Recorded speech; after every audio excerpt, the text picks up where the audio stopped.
Breaking today, the implosion of the Sussexes. Meghan Markle's Archwell charity scam and as ever lies have finally been exposed, and an astonishing double blow for the fake Duchess. We're going to get into it all with Brittany, editor of the Royal News Network, in just 1 second. But first, this post from Queen Esther, I think, sums up the end of the year. Meghan Markle finally achieved something in 2025 without having to buy it. Villain of the Year, Worst TV Show of 2025, Most Disliked Celebrity, a clean sweep that confirms one thing: the public is done. The problem has always been credibility and authenticity. She has neither. 2025 was not a turning point, it was a conclusion. And Brittany, great to have you back live with us today. So much news to discuss. And I honestly do believe that this double blow represents the end. Catastrophically bad things are going for Harry and Meghan. Archwell is essentially done. Any aspect of their charity has essentially collapsed completely. And it's been revealed for what it really always was, which is a publicity stunt. They were completely and utterly willing to throw aside the people they were supposed to help. And now we have the situation where it's all their art. It's just artifice. It's just there for show. And Harry and Meghan just don't have a lot of hope going into 2026. They definitely tried to attempt, especially Meghan, to say that things were going to get better in 2025. But instead, things have collapsed and burned. They really have. And I want to get into the details of this, Brittany, because the details here matter, given that everything Harry and Meghan do is topspin, trying to convince the world, and very often the mainstream media are sucked in, that everything's okay, but it's really not. And the first revelation in regards to Archwell is that the charity is down to just 2 staffers. And the New York Post reporting that indeed it is now operating as all smoke and mirrors. Sarah Nathan, who is their editor-at-large, said that Harry and Meghan have been forced to downsize the staff as it was costing them so much. The big question was, would Archewell close or would another charity take over? Harry and Meghan were looking to get a fiscal sponsor, someone to take on the outgoing costs and to keep things cheap. Really, it's all smoke and mirrors. Page 6 confirmed that 3 members, 60% of the charity staff, have now been let go. But of course, what this tax information really reveals is that they are using Archwell to fund their lifestyle, not to change the world, because the security bill alone said to be around $2 million a year, with money flowing out of the charity. So Archwell actually recorded total expenses of $5.1 million, according to its latest 990 form. Salaries for 2024 were listed at $913,000. Expenses were up 54% year on year, soaring from $3.3 million. Other expenses recorded at $2.9 million. Meanwhile, donations and grants to the group dipped from $5.3 million in 2023 to $2.1 million in 2024. Insiders skeptical of how Archwell, which doled out $1.25 million in grants in 2024, can continue. The source said if they're shooting out grants, then that's a net loss and they're not bringing in that much money. So, Brittany, when you think about this, I believe it is clear exposure of what Archwell really is. A PR project, nothing more. It's disgusting.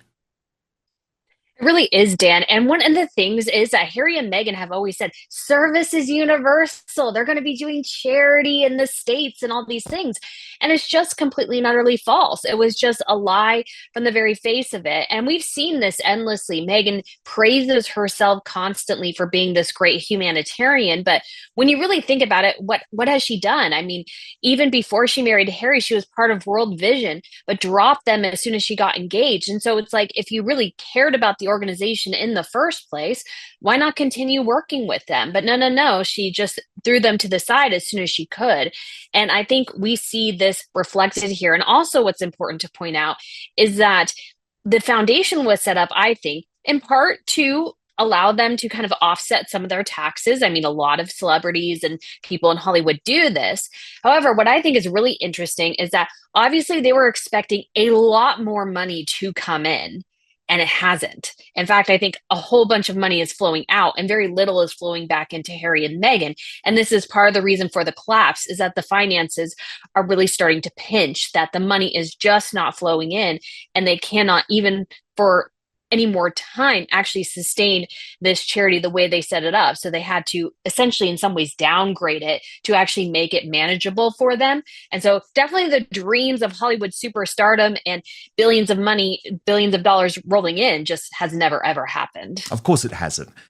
Then, Brittany, we get to the exodus. And it is a very, very significant exodus, because really the two most senior staff, the two people who have been propagandists for Prince Harry and Meghan, who have lied to the world for Prince Harry and Meghan, who have destroyed their own credibility for Prince Harry and Meghan, now out. And that's why I believe the departures of Meredith Maines and James Holt, not necessarily names that the public will know, but huge forces behind the Harry and Meghan project. I mean, James Holt has been there as propagandist-in-chief ever since his time in the British royal family with the duplicitous duo. Meredith Maines came in earlier this year to apparently professionalise the operation, save Harry and Meghan, walks, Brittany, we learn, just hours after the fiasco involving the Kardashians, where she was forced to lie on behalf of her principals, claiming, you might remember, Brittany, that there was this special form that the Sussexes had filled in before attending Kris Jenner's 70th, explaining that they didn't want to have their photographs taken. Problem is, it never existed. James Holt moving back to the United Kingdom, some people believe to lay the groundwork for a potential Harry project in Britain if he gets his security back, which we're going to come to shortly. But Brittany, you cannot underestimate what it means for Harry and Meghan to lose these two staff members. Yes, we know they're bullies. Yes, we know they have lost so many staffers before. But these two were utterly key to the operation, utterly central to the Harry and Meghan project, which is why I genuinely believe we start 2026 with this project. And this, especially when James Holt left, like that was a huge shock, because he has been with them since they were in the royal family. He has been their propagandist in chief. He's been a part of everything. And then he just sort of goes, no, I'm just going to go back to the UK. And it just demonstrates some severe, severe problems going on within the organization. And before that, of course, you have Meredith and then a couple of staffers even before that. And so it's really becoming clear that Harry and Meghan are having to really pare down their operations. And it's hard not to speculate that maybe a split is in the future, and this is part of process to sort of streamline things in that direction, because they're not going to be doing things together anymore. Meghan is going to be doing her thing. Harry's going to be attempting to make it back in the UK. And so they just really don't have a strategy. And Meredith Maines tried the best she could. But Harry and Meghan are horrible principals. They have no self-control at all. They are terrible to manage, and it's impossible. And you, as a PR professional, damage your reputation by representing them. It doesn't help your career. It hurts your career, and it hurts the people you have connections with and their connections and these sorts of things.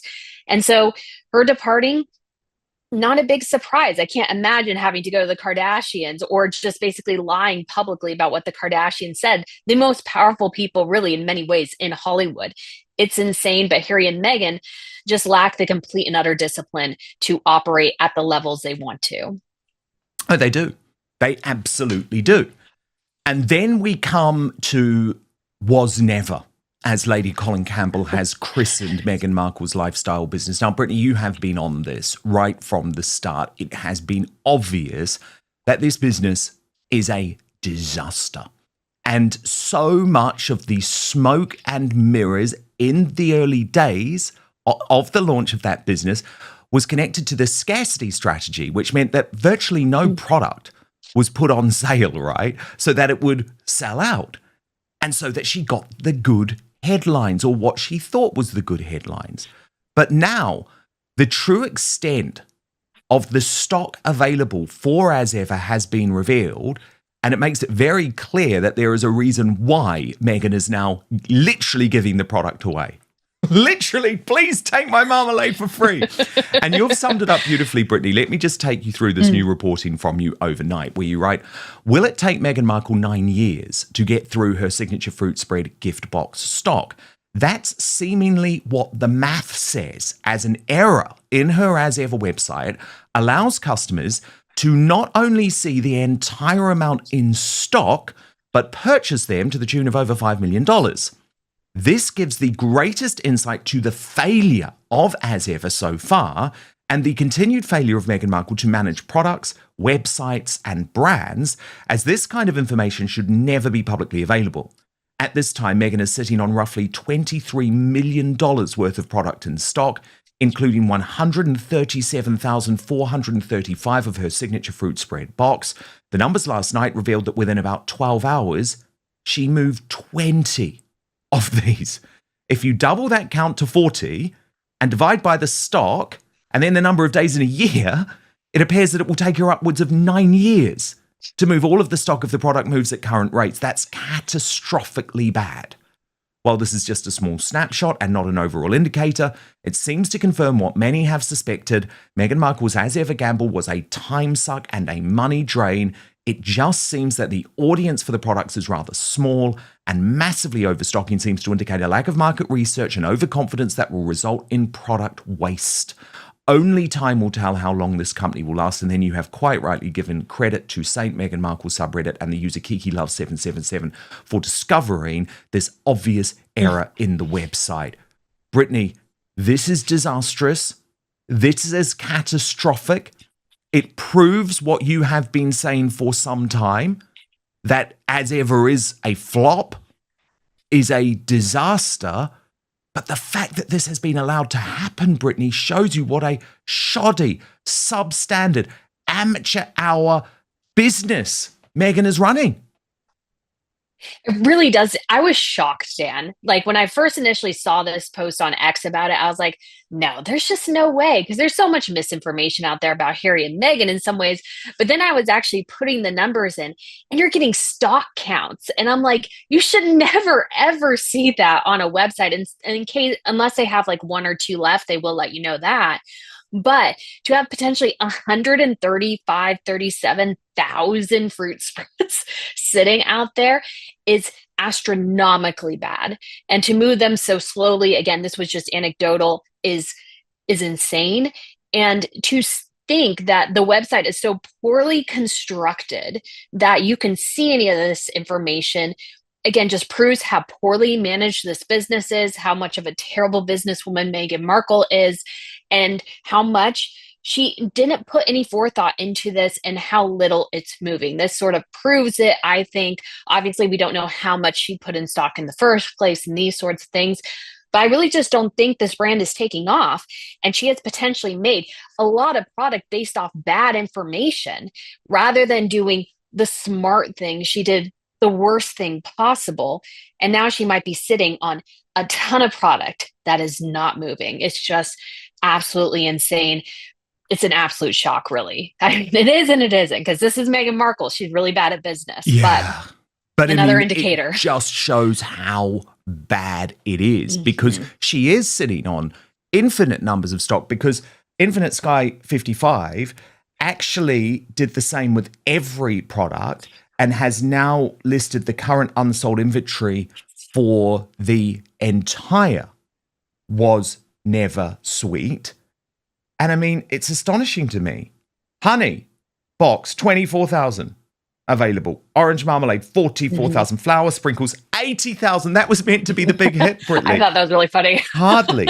Sage honey, 8,000. Cider mulling kit, 14,000. Well, that was meant to sell over Christmas. No one wants it outside of Christmas. Toddy mulling kit, 15,000. The candle 1, 27,000. Candle 2, 62,000. Peppermint tea, 39,000. Hunt lemon tea, 35,000. Hibiscus tea, 37,000. Then the wine, Brittany, which you would imagine has been ordered in lower numbers still has huge amounts of stock. The Brut 6,800, the Sauvignon Blanc 46,000, the Rosé 23,000, and the Wooden Crate, which is a single bottle, 1,900 unsold. I mean, these are eye-watering figures. Anyone looking at this business would say you have a massive problem on your hands. And as well, a lot of these are perishable goods. How long can she keep them in stock while they're still good if this is the amount of product she's actually made? Now, again, some people have said, well, some of this product is being made on demand or something. I don't actually think that's the case, because you're talking about spreads and jams and these sorts of things, which I think you would have to make at once. And she had mentioned in an interview, don't forget, ordering 1 million jars for her spread. And so those numbers kind of calculate to that. And she has a huge problem now of having way too much inventory, potentially not being able to sell any of it. And she overestimated based on a false premise. And you'll remember as well, every time she had a sellout, she would run to like Harper's Bazaar or In Style to tell them, the business publications that they are, tell them how great her brand is doing. We haven't heard anything like that in quite a while, which I think seems to indicate that things aren't going super well. She had a little bit of interest in the beginning, but anybody who, let's say, had a curiosity factor was sort of done. And what I think is really funny is that the candle that is numbered after her birthday is the one that's still 62,000 in stock, which I find really hysterical, that nobody really wants Meghan's customized candle of Meghan's birthday. I think is hilarious. So, and now, just an absolute disaster. We learn that she's not giving up, because this is the problem. She's never going to give up. She's just going to dig the hole deeper. Let's start with the organization at the center of this controversy, Archwell. According to the source material, the organization has reportedly undergone significant downsizing. The commentary claims that Archwell was down to just 2 staff members and that 3 members of its staff had been let go. That immediately raises questions. Why would an organization associated with 2 of the world's most recognizable public figures need to reduce its workforce so dramatically? Is the organization struggling financially? Is it being deliberately streamlined? Or is there a much bigger change happening in the Sussex's overall strategy? Those are the questions driving the latest controversy. And this is where the story becomes particularly interesting. The source material cites figures from Archwell's latest tax filing and reports total expenses of approximately $5.1 million. It also cites approximately $913,000 in salaries for 2024. At the same time, the commentary says expenses rose from approximately $3.3 million to $5.1 million, representing a substantial year-over-year increase. But perhaps the most striking figure concerns donations and grants. According to the material, donations and grants reportedly fell from $5.3 million in 2023 to $2.1 million in 2024. Now, those numbers deserve attention. Because whenever an organization experiences rising expenses alongside falling incoming funds, people naturally start asking questions about sustainability. And that appears to be exactly what is happening here. But let's address the elephant in the room. The headline uses the word scam. That's a powerful accusation. However, financial pressure or organizational downsizing does not, by itself, establish that a charity is fraudulent. An organization can spend more in 1 year. Donations can fluctuate. Staff numbers can change. And charities can restructure their operations for many legitimate reasons. So rather than saying, Archwell has been exposed as a scam, the more defensible question is, do the latest figures reveal an organization under serious financial pressure? That's a question the numbers can actually help us explore. And that makes the story much more interesting. The commentary also highlights the organization's expenses. It claims that Archwell recorded approximately $2.9 million in other expenses, while also discussing a security-related figure of around $2 million annually. Those figures are used by critics to argue that too much money is being consumed by operating costs rather than charitable work. But once again, we have to be careful. A charity's expenses can include administration, salaries, professional services, events, grants, security-related costs, and numerous other categories. So simply pointing to a large expense doesn't automatically establish wrongdoing.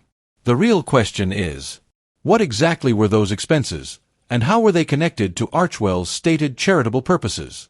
That is where detailed financial records matter. There is another important figure in the story. The commentary says Archwell distributed approximately $1.25 million in grants during 2024. That is significant because it demonstrates that money was being distributed through the organization. So the picture isn't simply, money came in and nothing happened. There was charitable grant-making. The more complicated issue is the relationship between those grants and the organization's overall expenses. Critics look at the numbers and ask whether the administrative and operational costs are proportionate to the charitable output. Supporters could look at the same figures and argue that running a major philanthropic organization inevitably involves substantial costs. And that is exactly why the raw numbers need context. Let's return to the reported drop in donations and grants.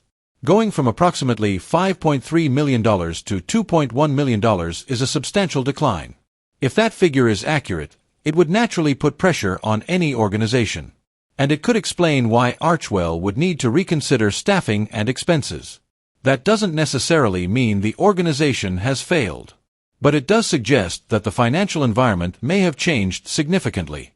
The Sussex's charitable operation may simply no longer be receiving the same level of financial support it once did. And if that's the case, restructuring would make sense. Now I want to hear what you think. Do the reported Archwell figures suggest a charity under genuine financial pressure?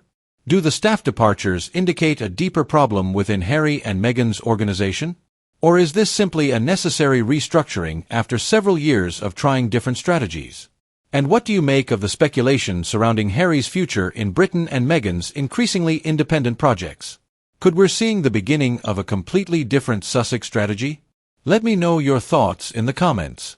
If you enjoyed this breakdown, make sure you subscribe to CrownScope Media for royal family news, celebrity commentary, breaking stories, and in-depth analysis.